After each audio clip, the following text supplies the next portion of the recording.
તમે એન્ડ્રોઈડમાંથી આઈફોનમાં શિફ્ટ થાઓ તો કેવા ટેકનોલોજી શીખો છો? એવી રીતે દીકરામાંથી વહુમાં શિફ્ટ થાઓ તો નવી ટેકનોલોજી શીખવી પડે. એમાં કોઈ ઓપ્શન નથી તમારી પાસે. અત્યાર સુધી તમે એન્ડ્રોઈડથી હેન્ડલ કરતા હતા, હવે આઈફોન આવ્યો છે. આનંદની વાત એ છે કે આ પેઢી પાસે કેટલીક બહુ સરસ વસ્તુઓ છે જો તમે નોટિસ કરો તો. આ ખૂબ પ્રામાણિક પેઢી છે, વેરી ઓનેસ્ટ જનરેશન. એ ક્યાંય કશું પણ જુઠ્ઠું બોલવા, છુપાવવા, તમે એને એમ કહો ને કે તું એવું કહેજે કે હું 50,000 રૂપિયા પગાર કમાઉં છું, તો તમારો દીકરો તરત જ કહેશે છોકરી કે નથી કમાતો તો કેમ એવું કહેવાનું? એને ખબર તો પડી જ જશે ને. દીકરીને મમ્મી કહે તું એવું કહેજે ને કે આ સમોસા તે બનાવ્યા છે, એટલે તરત જ દીકરી કહે કે ના હું એવું નહીં કહું, મેં નથી બનાવ્યા. અર્થ એ થયો કે આ પેઢી પાસે અદ્ભુત વસ્તુ એક પ્રામાણિકતા છે. બીજી એક મજાની વસ્તુ આ પેઢી પાસે છે, જો તમે નોંધી હોય તો, દે આર વેરી કેઝ્યુઅલ. એમને કશું દેખાડવું નથી. તમે એને મારી પીટીને જેકેટ કે જબ્બો પહેરાવીને અહીંયા લાવ્યા હો તો બિચારા પહેરે, બાકી એમને તો આરામથી બરમુડામાં જ આવવું છે. તમે એમને કીધું હોય કે ના ના ના ત્યાં બધા હશે, તું જબ્બો પહેરે યાર, આવી રીતે ના આવ, તો બિચારા પહેરે, તમારું મન રાખવા.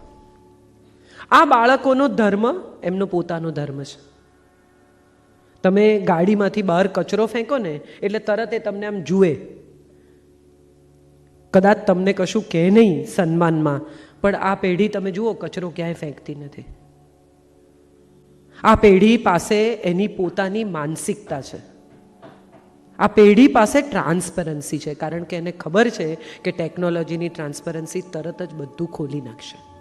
હું તમને એક સાદો દાખલો કહું, બહુ ઇન્ટરેસ્ટિંગ દાખલો છે. મારા એક મિત્ર માટે દીકરી જોવા ગયા, એના દીકરા માટે. દીકરીને જોઈને આવ્યા અને બધા ઘરમાં ખુશ ખુશ, એકદમ વેરી હેપી.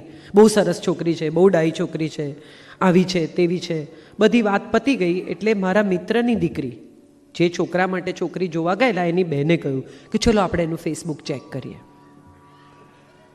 સાહેબ એનું ફેસબુક ચેક કર્યું તો એણે જે ઇમેજ મૂકેલી ને બતાવેલી એનાથી તદ્દન જુદી ઇમેજ ફેસબુક ઉપર. શોર્ટ્સ પહેરીને ફોટા, બિયરના ગ્લાસ સાથે ફોટા. એણે કહ્યું મારે તો કોઈ મેલ ફ્રેન્ડ્સ છે જ નહીં.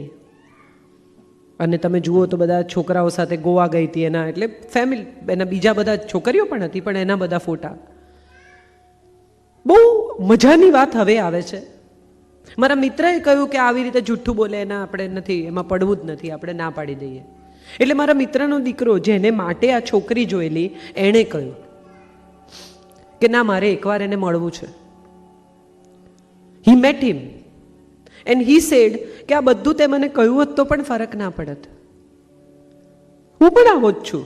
I would have rather લાઇક્ડ you કે તું પણ આટલી ફન લવિંગ છે, એટલી હેપી છે. મને ગમ્યું હોત. તે શું કરવા એવી ઇમેજ બતાવી મને કે તું સલવાર કમીઝ પહેરે છે ને તું ચા બનાવે છે ને તું ડાઈ છે. હું તો એવું વિચારતો હતો કે આવું ખબર નહીં આવી છોકરી સાથે હું એડજસ્ટ થઈશ કે નહીં. You lost N opportunity because I always wanted a fun લવિંગ હેપી ગર્લ. આ કહેવા માટે એને મળ્યો. અને ત્યારે સમજાય કે તમે જે છો તે પ્રદર્શિત કરો તો કદાચ સંબંધોમાં બહુ ફેર પડે. આ મયુર અને મયુરીમાં શું પ્રોબ્લેમ થયો? What was the issue? Because they projected something else. બોરીવલ્લીનો વરુણ ધવન કે પાર્લાની દીપિકા પદુકોણના લગ્ન નથી થવાના. લગ્ન બે વ્યક્તિઓના થવાના છે, બે સ્વભાવના થવાના છે, બે ઉછેરના થવાના છે, બે માન્યતાના થવાના છે, બે પરિવારના થવાના છે.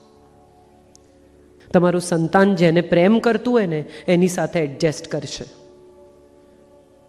પણ તમને એમ લાગતું હોય કે આની જ જોડે પરણે તો કદાચ એડજસ્ટ નહીં કરી શકે. કદાચ તમને મારા વિચારો બહુ ક્રાંતિકારી લાગશે, તેમ છતાં હું તમને કહું છું કે એકવાર તમારા સંતાનની પસંદગીને જોવાનો, મળવાનો, ઓળખવાનો પ્રયત્ન કરજો. આઉટરાઇટ રિજેક્ટ નહીં કરતા. જિંદગી એણે જીવવાની છે એટલું હંમેશા યાદ રાખજો. અને એને લગ્નની ગંભીરતા સમજાવજો, લગ્નનો આદર સમજાવજો, લગ્નનો સ્નેહ સમજાવજો, લગ્નની જવાબદારી સમજાવજો. વેન ડાયરે કહ્યું છે કે મેરેજની રિંગ છે ને એ બહુ નાની હોય છે, પણ એની જોડે જોડાયેલી જવાબદારીઓ બહુ મોટી હોય છે. ખાલી વીંટી પહેરાવી દેવાથી કે હાર પહેરાવી દેવાથી કે મંગળસૂત્ર બાંધી દેવાથી લગ્ન નભી જતા નથી. એ વાત આપણે આપણા પછીની પેઢીને શીખવવાની છે. તો છેલ્લી વાત જે મારે તમને કહેવાની હતી, મૃગાંક શાહની કવિતા. બહુ જ સુંદર કવિતા છે અને મને આ કવિતા એટલા માટે ગમે છે કે આજનું સત્ય છે. માતા પિતા નહીં હોય, છોકરાઓ એમની દિશામાં ઉડી જશે, ત્યારે એકબીજાની સાથે રહેવા માટે ફક્ત હું ને તું જોઈશું.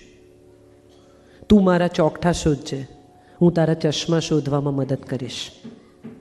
ઘૂંટણ અને કમરના દર્દની ફરિયાદ કરવા માટે છેલ્લે તો આપણે બે જોઈશું. તું તારા રિપોર્ટ છુપાવજે, હું મારી માંદગી છુપાવીશ. એકબીજાને ચલાવી લેવા માટે અંતે તો આપણે બે જોઈશું.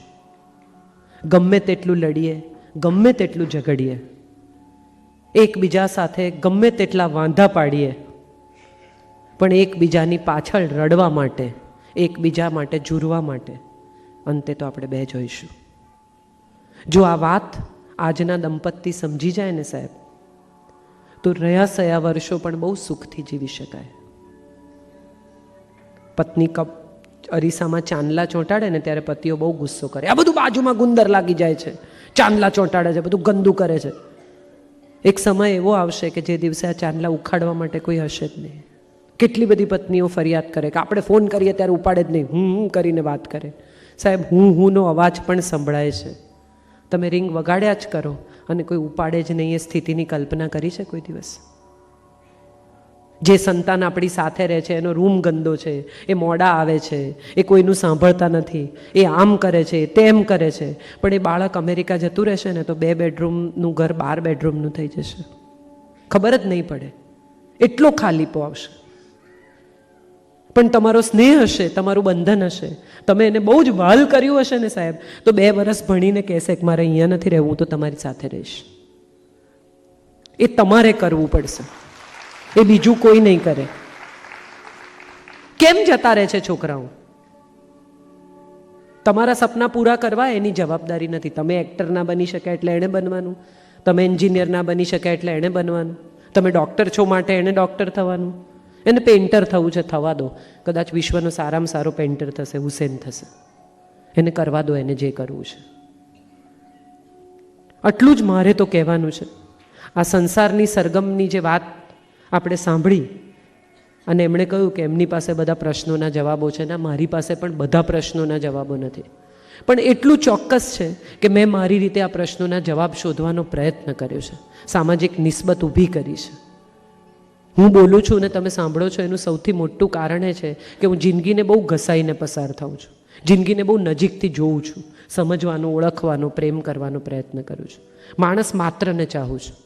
ચેતનભાઈ સાથે આર્ગ્યુમેન્ટ થઈ પછી મેં એમને 15-20 મિનિટ રહીને ફોન કરીને તરત જ કહ્યું, મેં કીધું આઈ એમ સો સોરી, મારે આવી રીતે વાત ન કરવી જોઈએ. આટલું પણ કરી શકો ને તો હું માનું છું તમારી જિંદગીમાં તમે સફળ છો. મિચ્છામી દુક્કડમ એ 1 વાર વર્ષમાં કહેવાય.